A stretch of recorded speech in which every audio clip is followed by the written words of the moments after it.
Do you remember the last time you did something without thinking about doing it?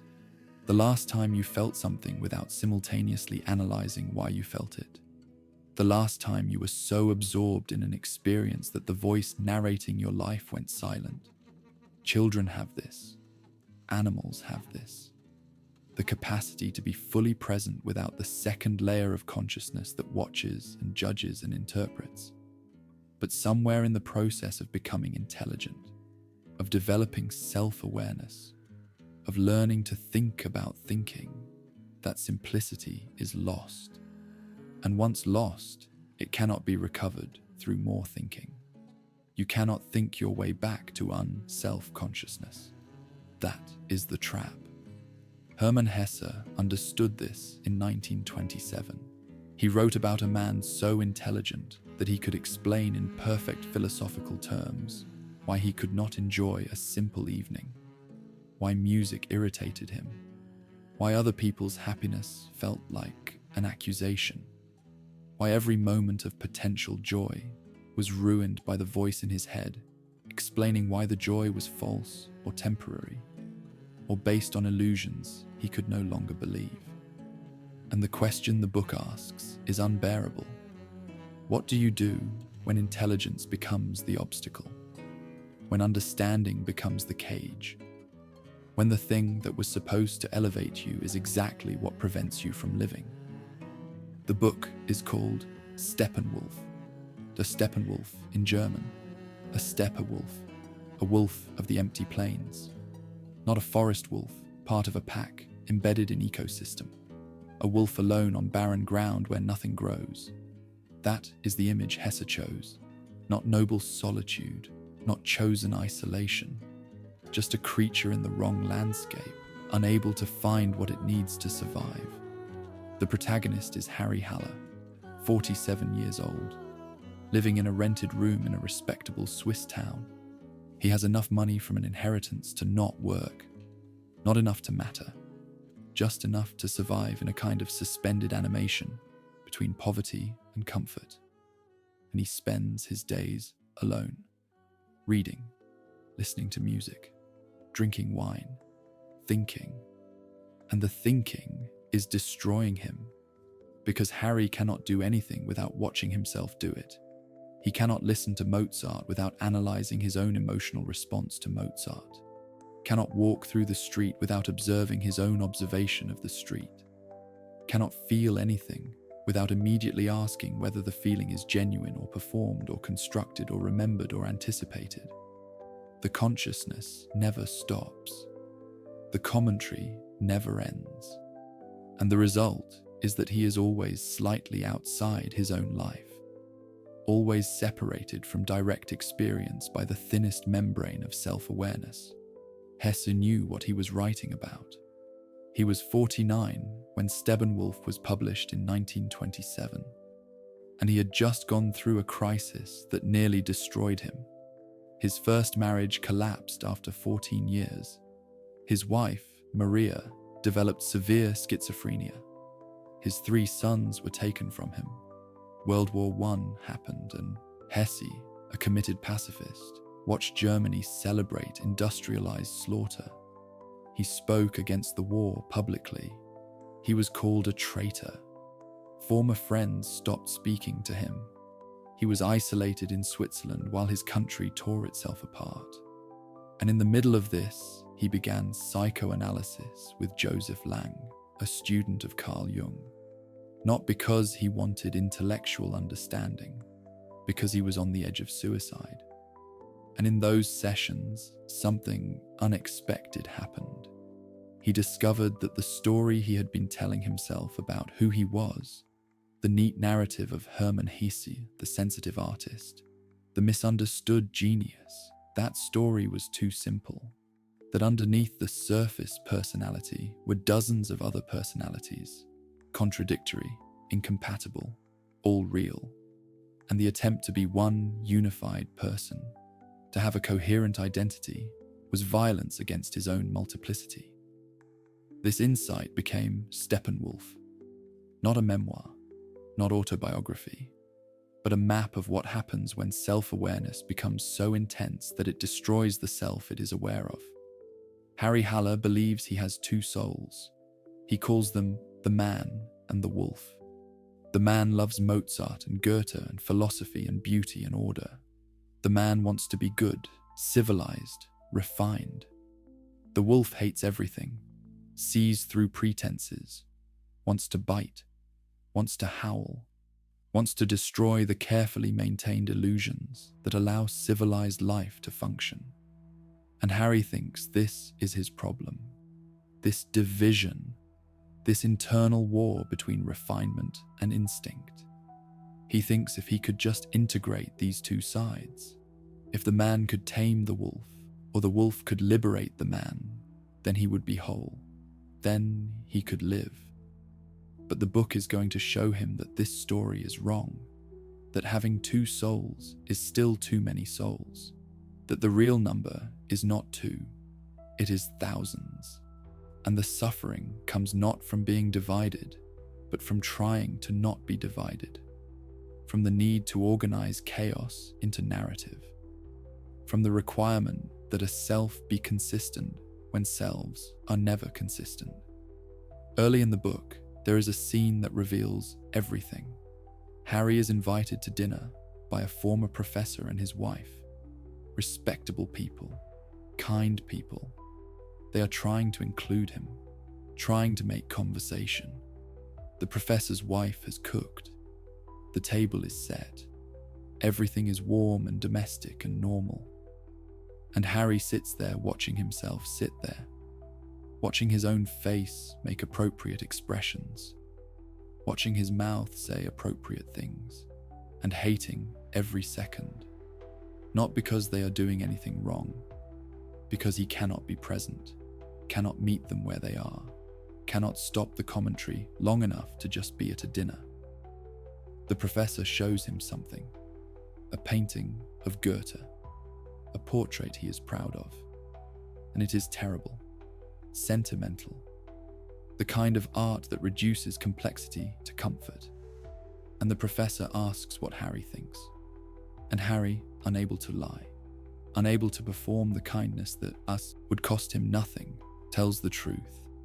He says he hates it. He explains in detail why it is bad, and destroys the evening, and walks home alone, and hates himself for being unable to do the simple human thing of being kind when kindness is required. This is not about honesty. This is about being so conscious of performance that you cannot perform, even when performance would be the kind thing to do.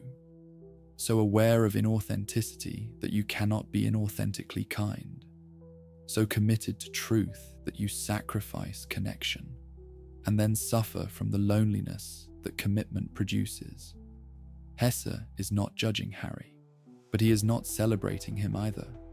He is showing what this kind of consciousness costs, what it feels like to be so refined that you cannot participate in the roughness of actual life, so intelligent that you cannot be foolish enough to be happy.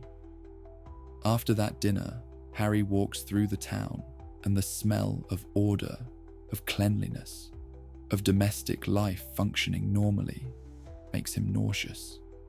Not metaphorically, actually physically sick, because these people seem to be able to live, to just exist in their lives without the constant observation, without the voice that narrates everything, without the gap between doing and watching yourself do. And he does not know if they are deluded and he sees clearly, or if they are alive and he is trapped in a prison of consciousness, whether his intelligence is a gift or a curse, whether his inability to participate is wisdom or pathology. And then Harry makes a decision that shapes the rest of the book. He decides that on his 50th birthday, he will kill himself, 3 years away. And this decision brings him peace, not happiness, peace. Because now he has an exit, a door he can walk through if it becomes unbearable. And knowing the door exists makes the unbearable bearable. This is not the psychology of clinical depression. This is the psychology of someone who has thought themselves into a corner, who has analyzed existence so thoroughly that meaning has evaporated, who needs the possibility of non-existence to make existence tolerable. The suicide becomes what Hesse calls an emergency exit, not something Harry wants to use, but something he needs to know is available. And this Hesse understood from direct experience. He wrote Steppenwolf in a state of near-constant suicidal ideation, not because he wanted to die, because he could not figure out how to live, because consciousness had become unbearable, and he needed to know that consciousness could be ended. That option, that emergency exit, was what kept him alive long enough to write the book about why he wanted to die. But then something happens that changes everything. Harry encounters a mysterious tract, a small pamphlet handed to him on a wet street by someone he never sees clearly. It is called Treatise for the Steppenwolf, for madmen only, and it describes him perfectly. Someone has written his biography without knowing him, has mapped his psychology with clinical precision, has seen him more clearly than he sees himself, and the treatise tells him something that shatters his entire understanding of who he is. It says, "You are wrong about yourself. You do not have two souls. You do not have a man and a wolf fighting for dominance. You have thousands of souls, thousands of impulses and desires and perspectives and versions of self, all existing simultaneously, all real, all contradicting each other. And most people, the treatise explains, never notice this multiplicity. They live in whatever version of themselves is activated in the moment and do not observe the contradiction. But you notice. You are conscious enough to see that you are not one person, and your mistake is trying to organize this chaos, trying to create a coherent narrative, trying to simplify thousands into two, trying to be consistent when consistency is a lie. The human soul, the treatise says, is not a unity. It is not meant to be integrated. The attempt to be whole, to be one unified person with consistent values and beliefs and personality, that attempt is violence against your own nature. You are multiple, and the suffering comes from refusing to accept that multiplicity. This comes directly from Hesse's analysis with Lang, the recognition, through Jungian psychology, that the self is not singular, that what we call identity is just a story we tell to make chaos manageable, that underneath the persona we present to the world, underneath even the person we think we are in private, there are layers and layers of other selves. The shadow, the anima, the archetypes, dozens of partial personalities, each with its own logic, its own truth. And Jung's method was individuation, the process of becoming whole by integrating all the parts, by bringing the shadow into consciousness, by recognizing and accepting every aspect of self until they form a unified whole. But Hesse goes further. He asks a more dangerous question. What if integration is not possible? What if the parts are too contradictory? What if trying to be whole is itself the violence? What if the goal is not unity, but acceptance of permanent multiplicity? Harry reads the treatise, and something shifts. He sees that the story he has been telling, the tragic story of the divided soul, of the war between man and wolf, is too simple. He has been trying to fit infinite complexity into a binary framework. Man or wolf, civilized or animal, good or evil. And the framework is what is breaking him. But knowing this does not cure him, because consciousness of the problem is not solution to the problem. Harry understands now that he is not divided between two souls, but he still cannot act, still cannot live, still watches himself from the outside. The diagnosis does not provide the treatment, And this is where Hesse is asking something most psychology does not touch. What if self-knowledge is not always liberation? What if understanding your mechanisms does not free you from them?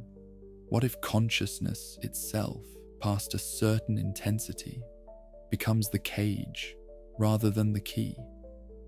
Then Harry meets Hermine, a woman who seems to exist without the burden of excessive consciousness, who dances without analyzing the dance, who laughs without dissecting the laughter, who participates in life without constantly observing herself participate. And she sees something in Harry that even the treatise did not name. She sees that his problem is not complexity. His problem is seriousness. He takes himself so seriously that he has forgotten how to play, how to be foolish, how to do things that do not mean anything. She teaches him to dance, and Harry, who has read every book, who understands philosophy and art and music at the highest level, cannot dance.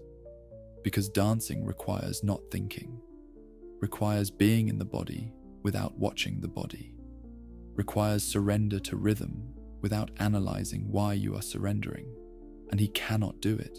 His intelligence will not permit it.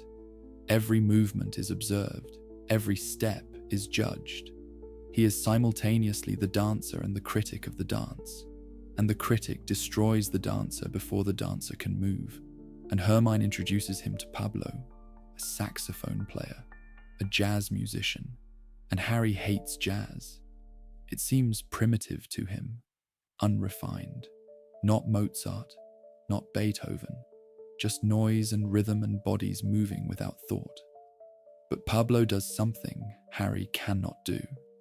He lives in the moment so completely that the question of whether the moment is meaningful or meaningless does not arise.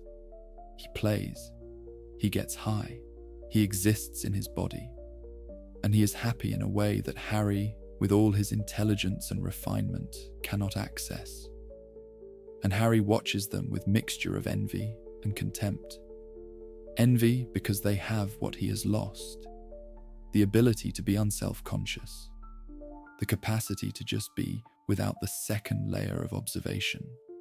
Contempt because he cannot stop believing that his consciousness, his awareness, his intelligence makes him superior, that their happiness is based on ignorance, that if they understood what he understands, they would be as miserable as he is.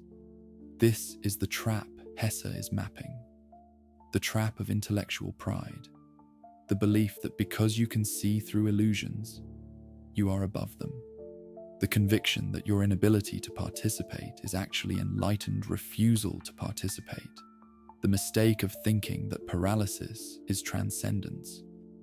And then the book shifts into what Hesse calls the magic theatre, a sequence that breaks the rules of realistic fiction. Harry, guided by Pablo, enters a theatre that exists somewhere between dream and hallucination and Jungian active imagination. And the entry price is written above the door, for madmen only. Price of admission, your mind. To see yourself clearly, you have to give up the rational framework that keeps you functional. You have to surrender the need for things to make sense. You have to enter chaos without the protection of narrative. The magic theatre has infinite rooms. Each one contains a different version of Harry. In one room, he is a man who kills without hesitation, not metaphorically, literally shoots people, and enjoys it. In another room, he is completely sensual, living only for pleasure, for touch, for the body. In another, he is ascetic. In another, he is artist. In another, he is monster. And each version is real. Each one is Harry. Not possible Harrys, not potential Harrys, actual aspects of who he is, existing simultaneously, contradicting each other, refusing to resolve into unity. And Harry sees that the attempt to be one person, to have a single identity, is the lie, that he contains multiplicities, that trying to organize them into man and wolf was violence, that the only honest way to exist is to accept that he is chaos, that he is dozens, hundreds, thousands of partial selves, and they do not need to be integrated. They do not need to make sense together. They just are. Hesse wrote this section while deliberately pushing his own consciousness into unusual states, not through drugs yet, though he would experiment with mescaline later, but through the intensive inner work of analysis, through meditation, through deliberately dissolving the ego structures that kept him organized but imprisoned. And what he found was not the unified self that Jung promised through individuation. He found multiplicity, the recognition that we are not one person, that the self is not a thing but a process, that identity is not discovered but performed differently in every moment. And the suffering comes from insisting that these performances cohere, from demanding consistency where consistency does not exist. In the Magic Theatre, Harry encounters Mozart, his idol, the composer he has loved his entire life, the symbol of everything refined and beautiful and transcendent. And Mozart is not who Harry expects. Mozart is listening to a cheap radio. The sound is distorted, static, and poor quality. And Mozart is laughing, and he tells Harry something that cuts through everything. He says, "Life is not the beautiful eternal things. Life is this, distorted sound from a cheap radio, imperfect, transient, not what you wanted, not what you imagined. And if you spend your life waiting for reality to match your ideals, you will suffer forever. You will miss life entirely waiting for it to be worthy of you." This is aimed directly at Harry's consciousness, at his belief that because he has refined taste, because he understands beauty, he is somehow above the messy, imperfect, chaotic, actual world. Mozart is telling him, your refinement is your prison. Your standards are your isolation. Your intelligence is keeping you from the one thing that matters, which is being alive, not living up to some ideal of what life should be, just being alive in whatever imperfect form life takes. And then Mozart says the line that is the key to the entire book. He tells Harry, learn to laugh, not at funny, things, at existence itself, at the absurdity of being conscious in a universe that does not care about consciousness, at the gap between ideal and real, at the pretension of trying to make life make sense when meaning is just a story we tell, at himself, at his own seriousness, at his tragic self-conception as a divided soul caught between two worlds. Humor, Mozart says, is the only wisdom that works, not understanding, not analysis, not integration, not consciousness, just the ability to find your own seriousness ridiculous, to see that you are taking yourself far too seriously, that the tragedy you think you are living is actually comedy, and you are the only one who does not see the joke.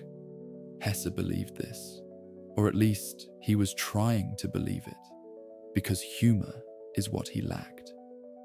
Steppenwolf is a serious book, deeply serious, almost oppressively serious. It is written by someone who understands intellectually that he needs to laugh but cannot quite do it, who can describe the solution without embodying it, and that gap between knowing what you need and being able to do it is the gap the book lives in. The book ends with Harry making a mistake in the Magic Theatre. He takes it too literally, tries to impose narrative on chaos, tries to make it mean something, and the theatre rejects him, spits him out, and he is back in ordinary reality, still divided, still watching himself, still carrying the burden of consciousness that makes simple living impossible. But something has changed. Small, almost imperceptible. He has seen that his story about himself is a simplification. He has been told to laugh. He has been shown that multiplicity is not pathology, but truth. Whether he can use any of this, whether it will change how he lives, is left completely open, because Hesse did not know. He wrote Steppenwolf in the middle of his crisis, not after resolving it. This is not a memoir of recovery. It is a document from inside the struggle, a map drawn while still lost in the territory. And that honesty is what makes the book powerful. It does not pretend to have answers it does not have. It does not offer wisdom that has not been tested. It just says, this is what it feels like to be too conscious to live simply. This is the territory. If you recognize it, at least you know you are not the first person to be lost here. After Steppenwolf was published, Hesse's life continued to be difficult. The book was controversial. Some critics loved it. Others called it decadent and nihilistic. It sold well, but did not resolve anything for him personally. He married again. That marriage lasted 11 years before it fell apart. He married a third time to a woman named Ninon, and that marriage lasted until his death. He kept writing. Siddhartha had made him famous. Steppenwolf made him notorious. Later he wrote The Glass Bead Game, which won him the Nobel Prize in Literature in 1946. He lived in Switzerland, painted watercolors, corresponded with readers from all over the world, and he continued to struggle with the same questions, the same sense of being multiple rather than singular, the same inability to just live without watching himself live. But he also continued to create. And perhaps that is the answer the book offers without stating it explicitly. You do not have to resolve the division to keep going. You do not have to achieve unity to make things. You can be multiple and contradictory and self-conscious to the point of paralysis and still write the next sentence, paint the next painting, take the next step. Not because the step leads anywhere, not because it means anything, but because creating, making, doing, even without understanding why you are doing it, is how you stay alive when consciousness threatens to consume everything. Hermann Hesse lived until 1962, 85 years old. He never stopped being divided. He never achieved the unity that Harry sought. He never became simple, but he kept making things, kept writing books, kept painting, kept existing in the gap between consciousness and life, uncomfortably, imperfectly, but alive. And maybe that is what Steppenwolf offers. Not a solution, not integration, not a way to stop watching yourself, but permission. Permission to be multiple, permission to contradict yourself, permission to be inconsistent, permission to exist as chaos rather than unity, and permission to keep moving even when you do not know where you are going or why. The Steppenwolf walks alone on empty ground. That image is true, but it is incomplete, because even on empty ground there is movement. Even in isolation there is continuation. Even in consciousness that never stops observing, there are moments when the observation briefly dissolves and you are, for an instant, simply alive. And those moments do not erase the loneliness, do not cure the division, do not make consciousness bearable, but they prove that absorption is still possible, that the gap can close temporarily, that you are not entirely separated from your own life, even when it feels that way most of the time. The book does not promise that those moments will come more often, does not guarantee that learning to laugh will make you happy, does not suggest that accepting multiplicity will resolve anything. It just shows you the map, says, this is the territory, these are the features. Others have walked here. You are not the first. You will not be the last. And if that is not comfort, at least it is companionship. The knowledge that Hermann Hesse in 1927 in Switzerland, in the middle of his own collapse, felt what you feel, saw what you see, struggled with what you struggle with, and he wrote it down, made it into art, left evidence that this consciousness, this burden, this curse of being too aware to live simply is a recognizable phenomenon, not unique to you, not proof of your specialness, not evidence of superiority, just a known configuration of human consciousness that some people fall into. And once you fall into it, you do not climb out. You just learn to exist in it, or you do not. And either way is legitimate. The Steppenwolf learns to laugh. Eventually. Not at 20, not at 30, but slowly, over years, through crisis and breakdown and analysis and art. And the laughter is not joy. It is recognition. Recognition that taking yourself seriously, taking your divisions seriously, taking your consciousness seriously, is itself ridiculous. That the tragedy you think you are living is visible from another angle as comedy.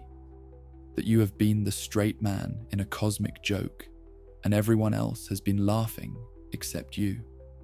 And when you finally hear the laugh track, when you finally see yourself from the outside and find yourself absurd, something loosens. Not permanently, not completely, but enough that you can take the next step without it meaning everything. Enough that you can contradict yourself without it being a crisis.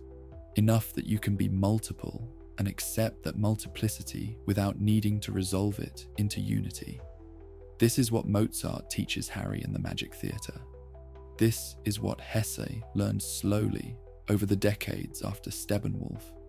Not that consciousness stops, not that the watching ends, not that you become whole, but that you can find your own seriousness funny, and humor, that recognition of your own absurdity, creates space to breathe, space to move, space to exist without the crushing weight of needing to make sense. The Steppenwolf walks alone. That does not change, but it walks. And the walking, the simple act of continuing without guarantee or meaning or destination, is what life looks like for those who are too conscious to believe in life. And it is enough, not because it satisfies, not because it resolves anything, but because there is no alternative, just the ground, just the walking, just the consciousness that observes the walking, and rarely, briefly, the laughter. Hermann Hesse walked until he died, never resolved, never integrated, never whole, but walking. And that walking, that refusal to stop even when stopping, seemed more logical than continuing. That is what he left behind. Not answers, not solutions, not wisdom, just the evidence that walking is possible, that you can be as divided and conscious and miserable as Harry Haller and still somehow continue. And continuation, without needing it to mean anything, is what passes for courage when consciousness has destroyed all the easier forms of courage. The book ends where it begins, with Harry, still divided, still watching himself, still unable to live simply, but still here, still moving, still writing the next sentence. And if you recognize yourself in that, then you know what the book offers. Not hope, not healing, just the map, and the knowledge that others have walked this ground before you, and some of them kept walking until they learned to laugh, and some of them never learned, and both outcomes are recorded, and neither is wrong, and the only question is which one you are, and that question remains open, and maybe it always will be.